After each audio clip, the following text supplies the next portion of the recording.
93, 93, 93. This is Aman Asha Renew from AshaRenew.com. Today I will speak on demons and devils in the Inferno, or rather, the trials of the Inferno. So let me explain to you what I mean by this definition. The purpose of working with any being from the Inferno, whether we want to call it demons, whether we want to call them devils, whether we want to call them jinns, so on and so forth, right? Every tradition or every culture has a name for these malevolent spirits, right? It all depends on what culture, what tradition that you're studying. It will be a different name for each one of them. The purpose of doing this, the purpose of doing any dark work, the purpose of doing any infernal work, the purpose of working with any demons, jinns, or devils is to go through trials and tribulations, or to trigger or initiate trials and tribulations that deal directly with your karma. It's really as simple as that. Without all the fluff, without all the bullshit that we've been hearing for centuries about this madness, about all this madness, right? I want to make this as simple as possible so that there is no confusion, because again, most of our people stay out of this realm or out of this direction, out of this path, because of all the bullshit that has been spewed about these trials and these tribulations as to what it really means. So there's very little authentic sources that speaks about the darkness and the dark side or the middle path, because there's very few people who actually walk this path. So because there's very few people that actually walk this path, it's very limited as to the true authentic information coming about anything dark or anything sinister or anything malevolent, right? So this is why most of the time it's negative. Most of the time when we hear about demons, jinns, and devils, it's going to be negative, because the people that's speaking about this is not coming from the perspective of a practitioner of the Inferno. They do not live in the Inferno. They do not visit the Inferno, right? They don't want anything to do with it. Yet and still they speak about it, right? So this is the catch 22. Most of the information we know about, again, demonology, we just use demonology. Most of the information that we know about demonology comes from Christian scholars, or basically practitioners of the Christian ideology, right? So essentially, people that don't, I'm not going to say that they don't believe in them, but they don't acknowledge them and they don't respect them. These are the people that's giving us the information about demons, jinns, and devils. People that don't respect them, that don't understand them, and people that don't want nothing to do with them. And all they're doing is pushing the same bullshit that they feel within their heart for whatever reason that they feel that way, right? So it's very rare that we actually get authentic information about what we call hell, what we call, the inferno, what we call Hades. It's very rarely that somebody actually speaks authentically, because again, who's going to willingly just participate in hellish rituals, or dealing or making deals and pacts with devils, jinns, and demons, right? So to a logical thinking person, it would be no reason to even dig into these magical arts, or as they call black magic, right? They'll be like, why would you willingly, destroy yourself or mess up your life or invite energies in your life, that cause chaos and discord? So to a logical thinking person or to a religious thinking person, it makes no sense to do anything on what we call the left hand path, right? But speaking from the left hand, or even speaking from the middle path or the gray path, right? The purpose of doing anything that we will consider dark or negative, once again, is to cleanse your own karma. Let me give you an example of what I mean by that. For example, people work with angels and God and, all of these deities because it does not challenge you. What do I mean? Praying to God doesn't challenge you. You're not challenged.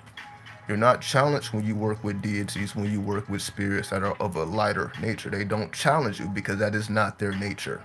It is not the nature of an angel to challenge you. It is not the nature of what we call deities to challenge you if they're trying to feed off of you. It doesn't make any sense for them to acknowledge their enemies or their adversaries. So, for example, again, if anybody's praying to God, it's not a challenge. All you gotta do is get on your knees and make your petition. It doesn't require a challenge. However, If you wanted to pray to what we call the devil or jinns or demons, it's not that easy. It ain't just about getting on your knees and making a petition. You actually have to make a pact now. So now you have to do an actual ritual. You have to create an actual seal. You have to do a lot more. So you have to essentially get over the hump that most people cannot get over. So essentially to do any dark work, you have to get over essentially being afraid of the devil and demons. You have to get over that fear, which most people will never get over. Not because it's actually real, it's just the illusion or the belief of demons and jinns and devils that keeps people away. It's not that they're actually doing anything. And this is the point that I want to make. Irregardless of people want to blame all the sins or all the mishaps on Satan or Lucifer. You know, they want to blame all darkness on demons and devils and jinn. That's because that's again, this is just the Christian ideology or even the Islamic ideology with jinns. This is just a religious ideology to keep us away from the original components of what we call real. Again, anything considered demonic or jinn represents older spirits before religion became what it is today or mainstream. Before religion was mainstream, we were messing with the jinn, the demons, and the devils. Why not? Let me give you a reason as to like why would we be doing this? Because again, we did not have a religious mindset dealing with these energies. So if we go back a little bit further in history, what we call demons and jinns actually was a part of the magical system. So, for example, the same way that we think, working with demons and jinn or making pacts with the devil is negative, originally it was necessary to do that. Originally, these spirits were necessary to work with instead of something that you should shun. So we went from working with these spirits that are absolutely necessary to work with versus you should stay away from them completely and instead work with these angels and work with these other deities that just spring out of nowhere, right? The reason all this happens, or the reason why all this is perpetuated, why all this fear is projected, because it actually has power. You cannot fear something that does not have power. What do I mean? The reason why people fear the devil or afraid of the devil because the devil is real. People are not afraid of something that's not real. Just like when people say they love God because God is real. People are not loving a false deity. At least in their mind, they're not. And when people have real fear of demons and devils, they're not fearing something that is illusionary or something that is fake in their mind. Right now, if you speak to the next person may be an atheist and don't believe in gods and devils and spirits at all. But for the people that do believe in it, even if it's in a negative light, they still will either stay away from it or dig deeper into it. It all depends. But again, this is where the negativity happens, right? Because we hear all these stories about, bad things happening to people that, deal in these arts. The reason why bad things happen to people that deal in these arts is because of the perspective they have in the first place. They think they're doing something wrong. They think they're doing something negative. They think they're doing something wicked. They have all this negative connotation around it when in actuality, this is all made up. There's nothing negative, bad, or wrong about working with ancient spirits that predate the spirits that we work with to this day. So before there was a God, people were worshiping the devil. And I guarantee that before we created God with religion, we were worshiping what is called the devil. That just represents the original deity. That does not mean something that was automatically negative because we read the Bible and we read about the serpent, tempting Eve, and the devil, being on the belly of the serpent. Just because we read all these stories that never happened, these are all concepts. These are all principles that we have to learn. These don't represent events that actually occurred. So because people are taking all these events literally as if they are actually occurring, and people have created full philosophies and belief systems off of things that never actually happened, this is why things that are actually positive become negative. So there's nothing negative about a demon, a jinn, a devil. These are older spirits before religion was mainstream. And now that religion is mainstream, of course they're going to put them down. And again, that's just like any gang, that's just like any carnality on this planet. They're going to suppress their opposition. That just goes for anything. It don't matter, again, religion, government, business. It does not matter. They're going to suppress their opposition because that is the law. It does not matter what dimension that you want to work on. This is just what happens. So with the mainstream, with religious mainstream, again, whether you want to call it Christianity or Islam or Judaism, all of the mainstream religions, they have been since their infestation, I don't want to say infestation, since their manifestation on the planet, since religion has been manifested on the planet, they have made the original religion the adversary from the beginning. And anybody who has done actual historical research on religion would already know this, right? We will understand that religion took components from their adversaries, especially Christianity. Especially Christianity. What I mean is this. But those who study early Christianity know that Christianity were taking elements from their adversaries to get people to join them. Meaning Christianity didn't come to the planet with this new religion, with this new ideology. There was nothing new about Christianity. They just took components that already existed, that was already in other religions, such as, people were worshiping Mithra. People were worshiping Shiva. People were worshiping Osiris. So you can say the story of Jesus is a combination of all these things. It's a combination of the story of Osiris, the combination of the story of Mithra, combination of Shiva, so on and so forth. So what we call Christianity is essentially alchemy. It's alchemy. Or anything that we call religion is just alchemy. It's a combination of many things that come before it. That's it. Because if the things that did not come before it, there would be no Christianity, there would be no Islam, there would be no Judaism if it wasn't for the occult practices that built the foundation that these religions exist on to this day. And again, like I was saying before, many people do not acknowledge astrology. They acknowledge astronomy, but it would be no astronomy without astrology. So they just take the part that they don't understand and they leave the part that they do understand. It's the same thing with everything that we consider demon, demonic, or jinns. This is just the part that people do not understand. It's just as simple as that. So anything that people don't understand, they're going to demonize it. They're going to make it negative, and they're going to tell you to stay away from it. And they're going to make up these lies as to why you should stay away from it. Because if you do work with it, then your life is going to become chaotic, according to them, right?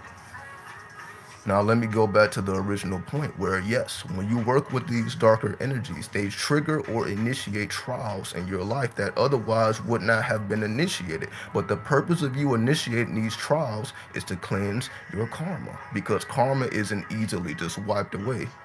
And that's the thing, because we're so, just mentally bound by this reality. Like, for example, if a person get accused of a crime, you can essentially pay your way off to get a lesser sentence. If you have the necessary resources or you have the necessary funds, you will get a lesser sentence than you would if you did not have the funds to fight your case or to defend yourself. So if anybody makes an accusation against you and you don't have the resources to defend yourself, then you probably will get the maximum sentence. But if you have the resources to defend yourself, you may still be guilty, but you're not going to get the maximum sentence because you have adequate defense. So the demons and the devils and the jinns just represent that adequate defense, right? Because they don't represent opposition or adversary, they represent a defense against something that actually is real. So let me give you another example of what I mean by that. What I mean by the demons and the jinn give you actual defense, because if you are actually putting in that dark work, if you are actually cleansing your karma, because again, you're not going to cleanse your karma by just praying or just doing all this light work, as they call light work, right? The light work is none of that has anything to do with cleansing karma. Because karma again we had to build up karma. It took lifetimes after lifetimes after lifetimes after lifetimes to build up karma, right? So if you got 100 lives, you got 100 lives full of karma, because none of us have been perfect, right? So if we have all this karma from all this reincarnation, again, this is so much bigger than just our life right now.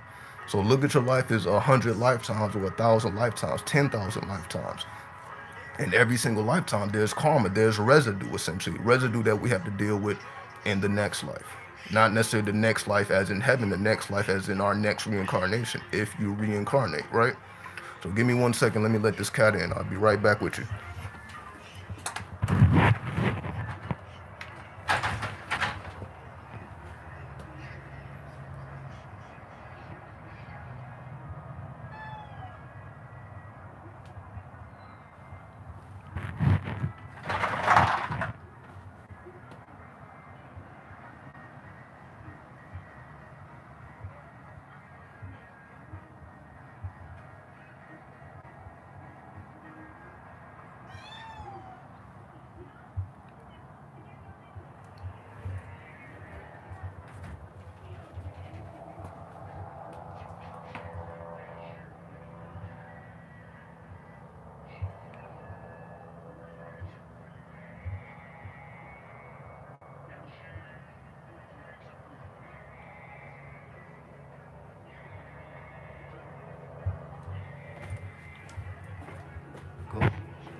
This cat wants to interrupt the video.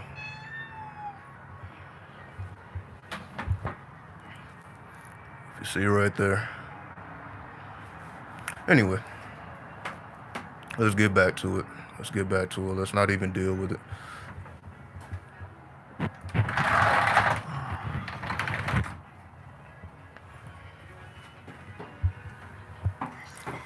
Anyway,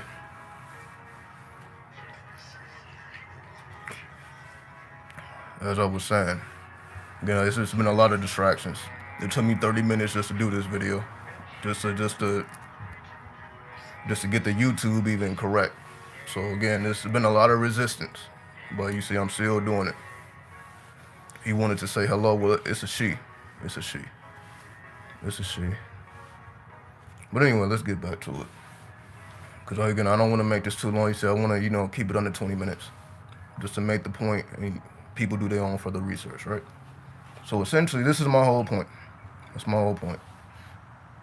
Demons, jinns, and anything that we want to call negative or sinister are just older deities that predate mainstream religion. Again, we know that Jesus didn't always exist. We understand that anything that deals with religion was not here in the original, you can say, the original formation of the planet. There was no Jesus, there was no Christ. None of these things existed, because we understand the first world religion started with Buddha. So if the first world religion was Buddhism, Buddhism was the first world religion. So you can say before Buddha was on the planet, there was no religion. It was just all a cult. It was all personal and customized. Essentially, everything we're doing now, everything was personal and customized. You didn't really have traditions and rituals collectively followed, because that is the manifestation of religion. So religion has these collective traditions and rituals, and all the things that we see now. People going to church every Sunday, people going to Juma every Friday if you're a Muslim, all these traditions, or the Sabbath if you're Jewish, you honor the Sabbath. All these things came after. None of this was originally laid down, because it wasn't formulated. It's just like the new age now, just like spirituality now, where you can have a group full of spiritual people, but everybody does different things. No, these 10 people are not going to be into the same ideology. They're not going to be into the same mythology, even though they are new age, even though they are spiritual. They don't have the same system. That's how it was before religion. Religion, it was just too confusing for the type of person that thinks like this. It was too confusing to be personalized and customized. That was too much. They needed something that was more mainstream, or that was more traditional. Again, that everybody can do, because again, this is how you create business. This is how you create corporations, because religion is business at this point. It just is what it is. It's more about business. It's all about, getting the people to come so that they can spend their money, and so that the corporation or the business can continue. Right? They get their little government checks, but they still need the assistance of the people. So that's really what it has become nowadays. That's why you see, religion isn't really fixing people. People are not fixed because they found Christ, or because they found Buddha, because they found the law. That doesn't fix anything, because you have to deal with your own karma. You can't pray your karma away. Karma is not prayed away. You may be able to forgive yourself. You may feel better about yourself. A person may forgive you, but you don't just delete karma because you prayed for it. That's not how. There will be no point of karma, okay? But again, this is what religious people believe, because this is why they pray to Jesus, because to be forgiven for their sins. So this is the whole religious ideology, but this is not the original way.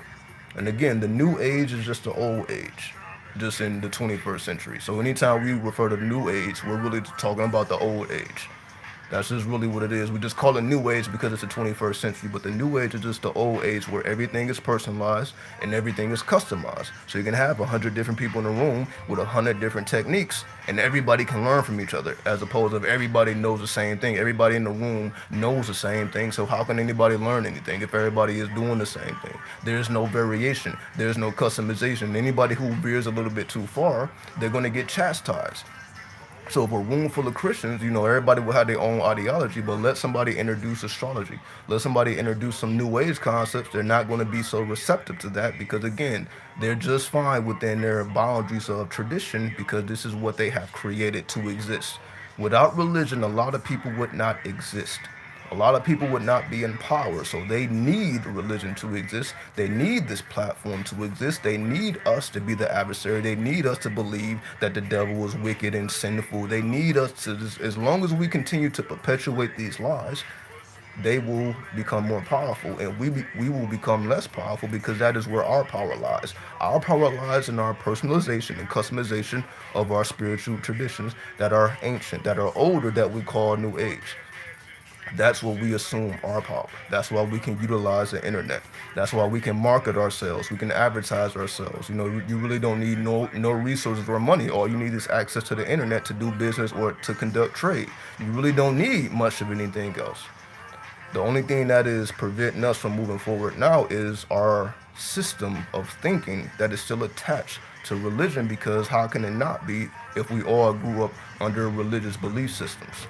Again, unless you grew up with a parent that was an occultist, most of us is still embodied with these older concepts, or these religious concepts, not older concepts, but religious concepts that don't serve us at all, because that's just how we grew up. That's just our roots. That was just a religion in the household. So it really wasn't about, again, nobody seeking beyond. They were just trying to, again, establish a platform. And we don't blame them for that. We don't blame anybody for trying to establish their platform and taking care of their family and doing what they feel is right. No problem with that. Again, it ain't about pointing no fingers nowhere, because it's not about individuals. It's about the systems. It's not about the individual Christians or individual Muslims. It's about the system in which the religion is built on. And that is flawed in its core. The same way America is flawed in its core. You can say every country is flawed in its core, even though it continues to run. We know that there are flaws in every system, every tradition, every culture, every country has its own flaws that they try to cover up, but the people that's on the ground knows that it's there. It don't matter what the media says. The people on the ground know exactly what's going on. And this is the same thing. Me speaking from the ground, or me speaking from the Inferno, I can tell you exactly what's going on, because I'm there. I'm not looking from a remote distance. I'm actually, again, all I talk about is Inferno happenings, because I'm actually in the Infernos doing the actual work. Because who else is going to do the work? Because everybody else, and again, when I say everybody, just the majority of the world, the mainstream, besides the very few occultists, who want to advance their studies further, and who wants to actually cleanse their karma so that they can see their full star lot. We cannot have access to our full star lot without cleansing our karma. That's why we put in this dark work. So the more we cleanse our karma, the greater we can manifest our potential, because we will be held back by our own karma, as they call self-sabotage. We will continue to self-sabotage ourselves if we don't cleanse our karma. So that's why we see, it doesn't matter how much resources a person gains access to, they will still be destroyed by their own karma. And this is the whole game. We think that basically if we have access to more resources, basically the average person thinks that they had basically access to more money, that that their life will be different, or their life will be easier, which is just simply not the case. It's more about karma, because you can have no money in your pocket and your karma is good, and you will have no problems in life. Problems in life is not coming from money, it is from karma. That's why it's such thing, or a concept. It's a concept called money karma. We all have our own money karma. It's more about your karma than the actual resources itself. Because if you cleanse the karma, the resources have no problem being attracted to you. So if anybody has any problems with attracting resources, it's not that the resource is a problem. It's the karma attached to that resource. And it may not have anything to do with anything you did in this lifetime. It can be several lifetimes back. But we can utilize this current life, or this present life, to cleanse whatever karma we may have initiated in the past life, so that we can live in this life as we choose to live, as we see fit, because there will be no karma in your way telling you that you have to deal with this or you have to deal with that. So essentially, life puts trials and tribulations in front of us to deal with our karma. So anybody who's ever going through any problems of any nature is really cleansing your karma. It don't matter if it's relationship problems, money problems, or whatever problems we may be going through, is really about cleansing our own karma. So if we successfully cleanse our own karma, at the end of that trial, you will feel refreshed. You will feel renewed. You will say, okay, I see why I had to go through that. You will see, like, okay, I see why I had to go through that relationship. I see why I go through that job. I see why I had to go through whatever trial and tribulation that I had to go through, because you came out more realized of who you really are, instead of less awakened, you became more awakened instead of less awakened. So you had to go through the trial and tribulation, which may be negative or considered negative, but it actually is a positive in disguise once you realize what you're doing. So the more we decide to cleanse and dissolve our karma in this lifetime, this is what makes things change. It's not about, getting a better job, getting in a different relationship. All these things that we think is in our way, or all these problems we think we have, is not it at all. That's just an illusion. So once we deal with the source, once we deal with what we call karma, and move the karma out the way and cleanse the karma, then everything changes. So if you want anything to change in your life, it's about dissolving your karma. It's not about, again, getting another job, getting in a different relationship, moving to a different city, going to a different location. All these are just temporary fixes to a grander problem. Once that karma is dissolved, you can be in the same house, in the same relationship, with the same resources, but you feel completely different because you're putting in that infernal work. You are dissolving your karma with the sacred fire. So that's what I mean by the inferno. The inferno just means a sacred fire. So essentially, just like religious people deal with baptism, cleansing yourself with the water, the older religion cleanses themselves with the fire, basically. So that's why it's called the sacred fire. When you cleanse your karma with the sacred fire, this is what allows us to reincarnate with a more favorable hand, right? So with that, I bear peace, right? Unless anybody has any questions, because I got like 10%. Again, none of these videos desk and I wake up with these ideas and I just lay them down. You know what I mean? So that's why your battery be crazy. And I just updated to iOS 15. So all the iPhone and iPad users definitely update to iOS 15. So that's basically what I was doing last night anyway, because it was just released yesterday, Monday, September the 19th, I believe. So anybody who's in the iOS world, update to iOS 15. All right. Let me shout out everybody. We get up out of here. So shout out to Mary Starseed. Shout out to Big Homie Mickey. Shout out to Kuaba. Let's see. Just want to make sure I got everybody. Shout out Psycho Not Portal. Shout out Miss Libra. Shout out back from hiatus. All right. So we out. I'll get at y'all later.